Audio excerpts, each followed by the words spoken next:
Hi students, welcome to lesson number 33 on backward class movements in India.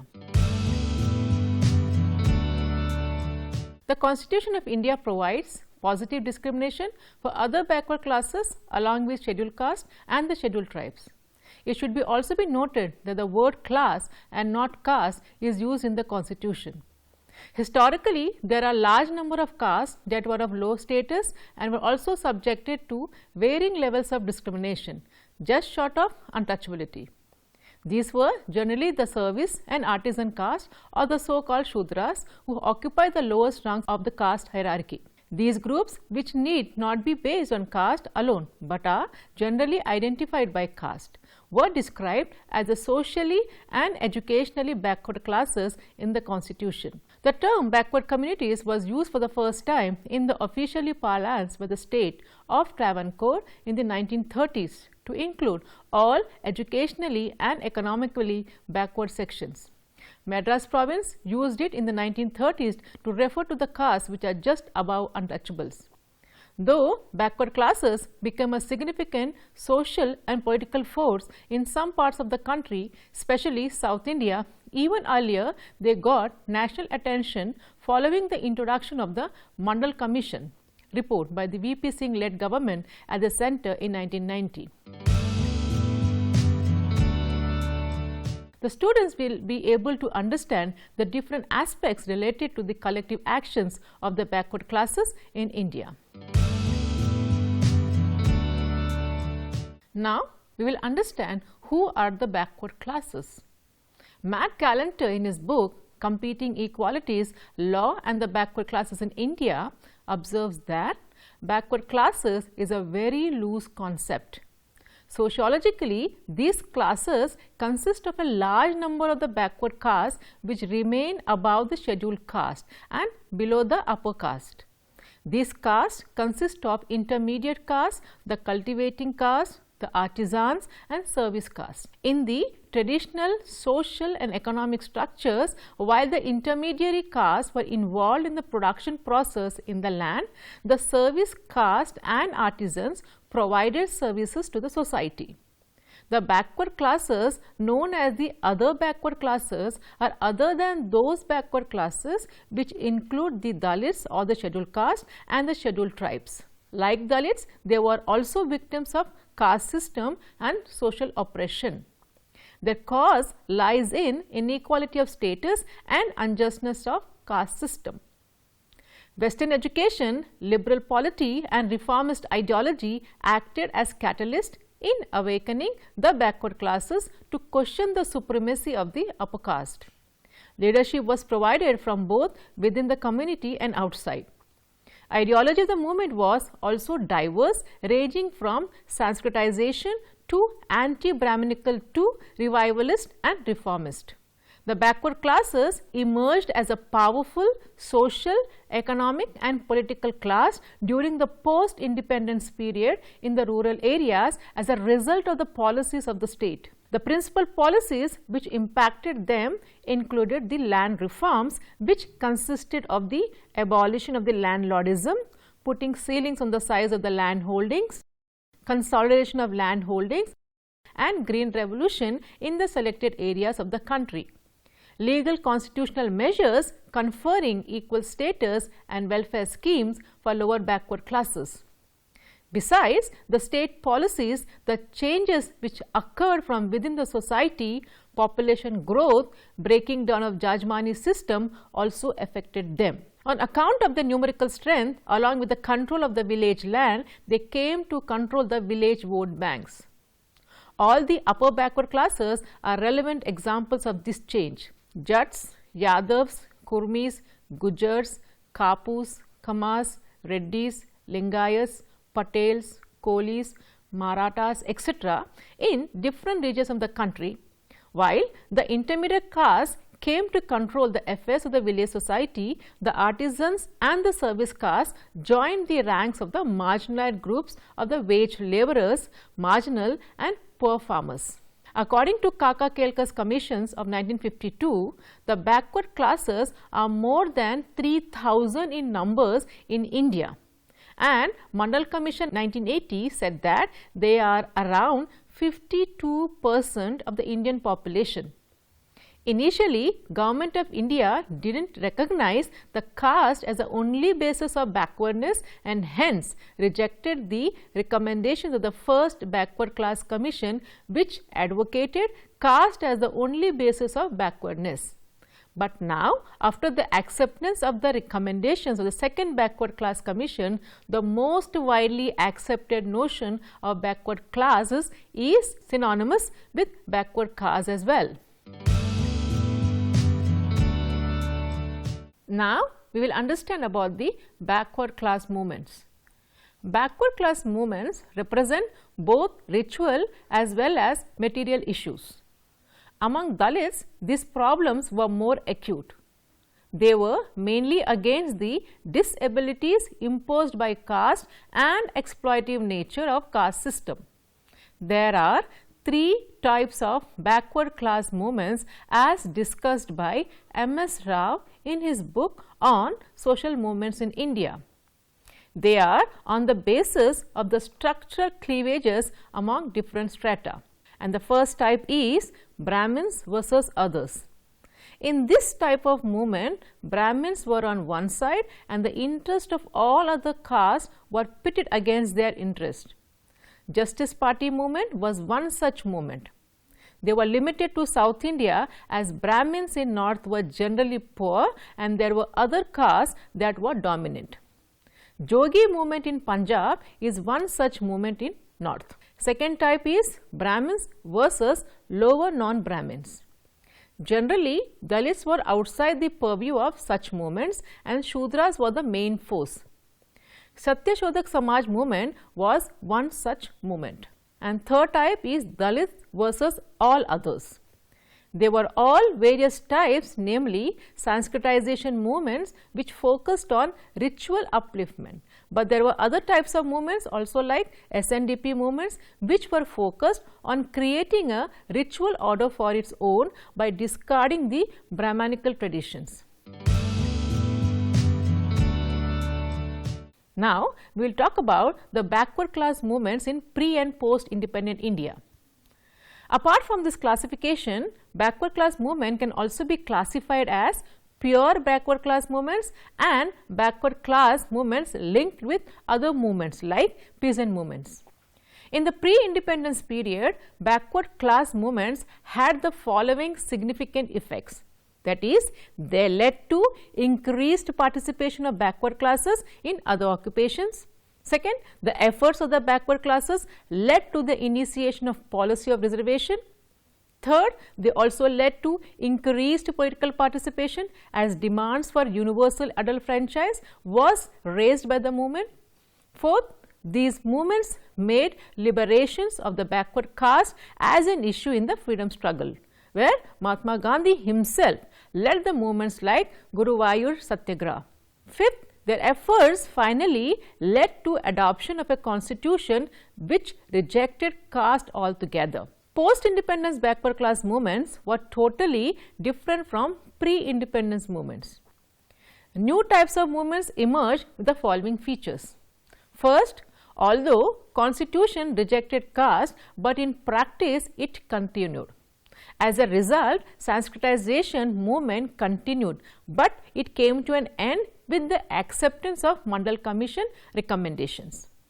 Second, the other backward classes started to compete for similar benefits that were given to the Dalits. But this also lost its legitimacy with the acceptance of Mandal Commission recommendations. There were some mixed movements also when addressed the other problems of backward caste also. For example, many women's movements took the cause of the backward classes as well. The socio-religious reform movements of the 19th century were led by the upper caste Hindus who condemned the caste system and untouchability, but they achieved only limited success. Several factors and forces in the 19th century and 20th century created class consciousness among the lower caste who took upon themselves to struggle for caste equality. Their efforts led to the organization of several lower caste movements in southern and western India. These movements were encouraged by a combination of several factors such as the British policy of divide and rule, the growth of Western system of education, introduction of Common Indian Penal Code 1861 and Codes of Criminal Procedure 1872, and the extension of the railway network, growth of national consciousness and the popularity of the modern political though. This created a social and political climate in which the caste system could not be defended.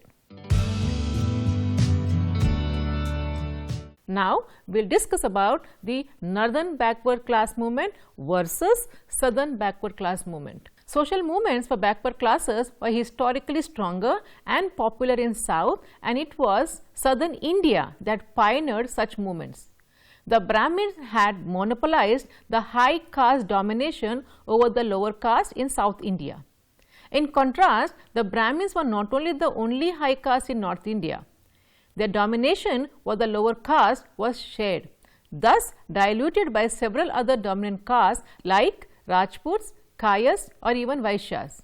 In North India, the organizations like Arya Samaj spread the message among the backward classes that it was the karma, not the birth, which determines the place of a person in the society, and it encouraged the backward classes to Sanskritize themselves by tracing their lineages to the high caste. The backward classes in South India questioned the domination of Brahmins in culture, administration and politics. Anti-Brahmin Nada movements in Madras was one of the earliest such movements. The most effective expression of the Dravidian revolt against the Brahmin domination in South was provided by the self-respect movement. Now, we will discuss about the important backward class movements in South as well as in North India. First one, the self-respect movement. The self-respect movement was founded by Ramaswamy Naikar in 1925. It was designed to improve the living conditions of the Dravidian people to expose the Brahmin tyranny and the deceptive methods by which they control all spheres of Hindu life. In 1944, Naikar founded the Dravidian Kazakam and asked the members to wear black shirts whenever possible to symbolize the present day downtrodden condition of the Dravidians. The organization of the party was to be based upon units in each village, taluka and district. The main objective of the Dravidian Kazakam was proclaimed to be the achievement of a sovereign independent Dravidian Republic federal in nature with 4 units representing the linguistic division and each divisions having residuary power and the autonomy in the matter of internal administration. It would be an egalitarian society to which the depressed and downtrodden could pledge allegiance. Naikar called upon the people to renounce all the titles conferred upon them by the British. This increased the Dravidian Kazakam's popularity among the masses. The principal objective of Naikar was to remove all superstitious beliefs based on religions, and no member was allowed to wear any religious marks on the forehead. The Dravidian movement, which had started out as a movement for the upliftment of the Adi Dravida and the Dalits, later got involved in active politics, and DMK became a political entity with a massive following of backward classes and Dalits in Tamil Nadu. Second such movement is Sri Narayana Dharma Paripalana Yoga movement. The non-Brahmin movement founded reflection in Kerala under the leadership of Sri Narayana Guru, who belonged to the backward Ezava caste. He established the SNDP Yogam with the branches outside the Kerala state also. He launched a 2-point program for the upliftment of the Ezavas to root out the practice of untouchability. As a second step, Narayana Guru built a number of temples which were declared open to all castes. He also simplified rituals regarding marriage, religious worships and funerals. Narayana Guru achieved a notable success in transforming the untouchable groups into a backward class. He criticized Gandhi for his faith in Chaturvarna. which he considered the parent of the caste system and untouchability. He gave a new slogan, that is, one religion, one caste and one God for mankind. Third such movement is Justice Party movement. Dr. T. M. Nair, P. Chetty and C. N. Mudaliar came together and founded the Justice Party in 1916. It was resolved to form an association of non-Brahmin Hindus under the name of South Indian People's Association. Chetty asked all non-Brahmins to unite and draw the attention of the government to the grievances voiced in the manifesto. He said, let all non-Brahmins do everything needful to ensure a continuous educational, social, political and economic development as broad and enduring basis, and then their future as British subject will be brighter and more prosperous than it is today. It was argued that an association for the political advancement of the non-Brahmin community should also be formed to function alongside the South Indian People's Association. In August 1917, the South Indian Liberal Federation came into existence. It was announced that the Justice Party's objective was justice for all Dravidians through the establishment of a separate state. His idealism, however, was influenced by the immediate practicalities of securing required reforms for the betterment of the non-Brahmin community. Nair was critical of the Congress Party for the adoption of independence as its new political faith. The Justice Party set itself up against all negative methods of passive resistance and non-cooperation, which Nair saw as a subversive to any order and stable government. Now, the Satyashodak Samaj, started by Phule. Jyotirao Govindarao Phule struggled for the upliftment of lower caste through his Satyashodak Samaj. Belonging to the Mali caste, which supplies flowers to the Peshwa's family, he had suffered humiliation which made him to turn against caste inequalities. He strongly criticized the Brahmanical domination in the name of religion. He was also critical of Indian National Congress for neglecting the weaker sections. The aim of his organization was to achieve social justice for weaker sections of the society. He opened a number of schools, orphanages for the children and women belonging to all castes. Later, Dr. B. R. Ambedkar took up the responsibility of fighting for the causes of the depressed caste in the 20th century as a part of Indian national movement.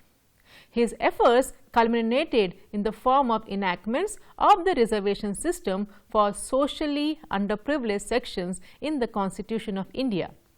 The mobilization of backward classes in North has been around two issues. First, their electoral participation, and second, the reservation. Their mobilization on other issues like those related to the farmers also got linked to the electoral politics.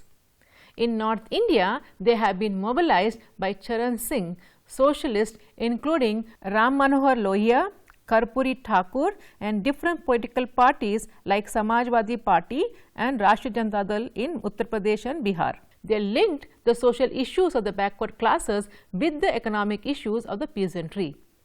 The appointment of Kaka Kalekar and Mandal Commission and the implementation of the latest reports were the results of the backward class mobilization. The Mandal Commission was the result of the consistent demand by the backward class leadership to get the Kaka Kalekar commissions, the first backward class commission report, accepted. The Kaka Kalekar commission was also the result of the demand for which commission by the backward class leadership at the time of independence. But Kaka Kalekar's recommendations of class as the criterion for identification of the backward classes and rejection of the Commission's report by the Parliament led to the demand of appointment of another commission, which would take social and educational backwardness as the criteria for identification of the backward classes. The implementation of the Mandal Commission report, however, has not settled the issue of reservation. Newer groups continue to demand to be recognized themselves as the OBCs or other backward classes. Whether a community can get itself identified as an OBC is a political question, and it depends on the political factors. Now, we will understand the differences in the northern backward class movements and the southern backward class movements. First, the northern backward castes resorted Sanskritization and asserted their rights through new rituals and stories glorifying their history as well as mythology. But southern backward castes rejected Sanskritization altogether. Second, in comparison to backward classes of North India, the backward classes in South India were mobilized much earlier. They not only got reservations in the government jobs, but they were also mobilized into the social movements and entered politics in South India much before the backward classes in North India. South Indian backward classes movement was anti-Brahmin. Southern backward castes completely countered Brahmins and asserted themselves as Dravidians and Brahmins as invaders. Thus, in South, non-Brahmins asserted their superiority and cultural purity. They even called themselves as separate Tamil nation and refused to acknowledge Brahmins as part of this land. Fourth, in northern backward classes had numerical strength as well as resources, clout in many areas. With the advent of the democratic system, they leveraged it to mobilize the support and obtain reservation for backward caste. Thus, unlike southern backward castes, they did not adopt a confectionery stance. Backward castes in north formed their association, which resorted to petition and memorandum to get more rewards for them. Fifth, backward class movements in north met with less success as compared to their southern counterparts. One of the reasons was that upper caste in other states like Bihar and UP reacted more sharply and often tried to overcome such movements. The backward classes are also known as the other backward classes or the OBCs. They consist of the heterogeneous groups, that is, the intermediate peasant caste, artisans and the service caste. While the intermediate caste among the OBCs or the upward backward have emerged as among the most assertive social group in the country. The other sections of the OBCs, also known as the most backward classes, remain excluded from the purview of development and empowerment. The backward class movement started late in North India as compared to South India. The mobilization of the OBCs has been around two issues: their electoral participation and the reservation. The mobilization of the backward classes on their recognition as OBCs, appointment of backward class commissions, politics related to them. The support and opposition to them continue to remain relevant in the politics of social movement in India.